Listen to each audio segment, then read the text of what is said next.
శుభోదయం. క్రీస్తు యేసునందు ప్రియమైన దేవుని బిడ్డలారా, సజీవుడు పునరుద్ధారణ యేసు క్రీస్తు యొక్క పవిత్ర నామంలో మీ అందరికీ కూడా ఉదయకాలంలో ప్రభునామంలో శుభాలు తెలియజేస్తున్నాను. మన టిఎల్సి అనుదిన ఆహారంలో దేవుని యొక్క మాటను మనం జ్ఞాపకం చేసుకున్నాం. సామెతల గ్రంథం 14వ అధ్యాయం 30వ వచనాన్ని చదువుకున్నాం.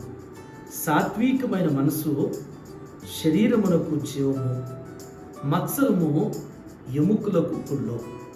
దేవుని బిడ్డలారా, ఈ వచనంలో దేవుడు మనతో జ్ఞాపకం చేస్తున్న మాట ఏంటంటే, రెండు విషయాన్ని అక్కడ ప్రస్తావిస్తున్నారు.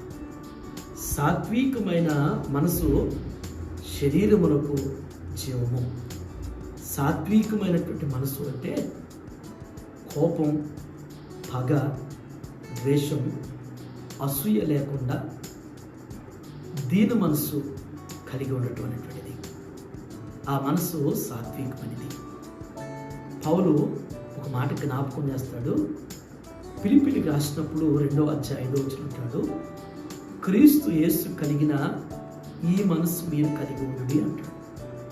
సాత్వికమైనటువంటి మనసు మనం కలిగి ఉంటే అది మన శరీరానికి అది మేలుకరంగా ఉంటుంది.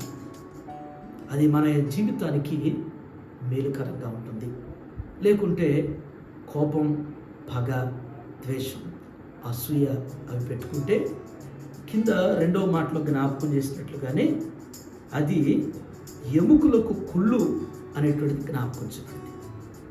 మత్సరం అనేటువంటిది ఏవైతే దేవునికి ఆయాసకరమైనవి మన శరీరంలో మన మనసులో ఉంచుకుంటే అది మన ఎముకలకు కుళ్ళు కలుగు చేసింది. చెట్టుని గమనించినప్పుడు పురుగు తొలుస్తుంది. ఆ పురుగు కాండం నుంచి స్టార్ట్ అయింది. పురుగు పట్టినట్టు కూడా తెలియదు. ఆ విధంగా లోపల అది తొలుసుకుంటూ చెట్టు అంతటిని కూడా వేరుల దగ్గర నుంచి కొమ్మల వరకు కూడా లోపల నుంచి తొలిసేస్తుంది. మనలో ఈ అసూయ అనేటువంటిది, పగ అనేటువంటిది, ద్వేషం అనేటువంటిది, అహం అనేటువంటిది కూడా ఉంటే మనకు తెలియకుండానే మన శరీరానికి హానికరం తెచ్చుకుంటాం. మన ఎముకల లోపల కుళ్ళు అనేటువంటిది కలిగేటువంటిది ఉండేటువంటిది అంట. కాబట్టి దేవుని బిడ్డలారా, ఈ దినం దేవుడు నీకు నాకు జ్ఞాపకం చేస్తుంది ఏంటంటే, సాత్వికమైన మనసు కలిగి ఉంటున్నాడు. ఏవైతే దేవుడికి దుఃఖాన్ని, ఆయాసాన్ని కలిగించే ఉంటాయో వాటిని తీసివేసుకోమని.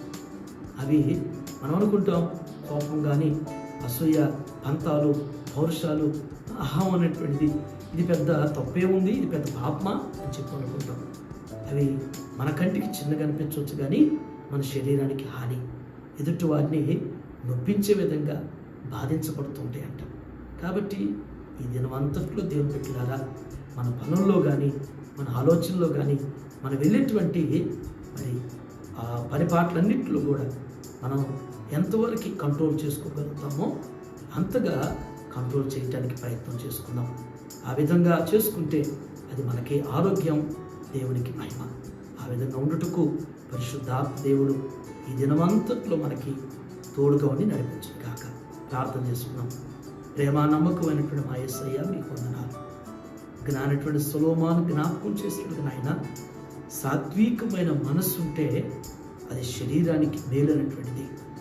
దేవ, మత్సరం వల్ల ఎముకలకు కుళ్ళు అనేటువంటిది జ్ఞాపకం చేయబడింది. దేవా, దీన మనస్సు మీకు కలిగినటువంటి మనస్సును ప్రభా మేము కలిగి ఉండటం మాకు తెలియపరచండి. ఆ విధంగా మమ్మల్ని మేము కంట్రోల్ చేసుకోవటానికి సహాయం చేయండి. కోపాలు, అసూయలు, ద్వేషం, అహం అనేటువంటిది మాలో తీసివేయండి ప్రభా. ఏ విధంగా ఎవరిని బట్టి నా తండ్రి మేము మత్సరపడేటువంటి వారు కాకుండా నా తండ్రి, ఎదుటి వారిని ఆయన ద్వేషించి దేవా, ఎదుటి వారిని దూషించి ఆ యొక్క పాపాన్ని, ఆ దోషాన్ని మా శరీరానికి, మా ఎముకలు కుళ్ళు తెచ్చుకునేటువంటి రీతిలో చేసుకోకుండా దేవా, మీ చిత్తానుసారంగా, వాక్యానుసారంగా జీవించటం మా అందరికీ నేర్పించండి. ఆ విధంగా మమ్మల్ని నడిపించండి. ఇదనో నా తండ్రి, మీ బిడ్డలు చేయనటువంటి వారి పనుల్లో, వారి ప్రయాణాల్లో, బాధ్యతలు మీరు తోడేయండి. దేవా, వారు ఉన్నటువంటి ప్రతి స్థలంలో సాత్వికమైనటువంటి దేవా నెమ్మదితో సాగలిగినటువంటి కృప ఈ దినమంతా దయచేయమని యేసునామములో ఈ ప్రార్థన మీకు సమర్పించున్నాను తండ్రి. ఆమేన్. దేవుడు మీ అందరికీ తోడైనను గాక. ఆమేన్.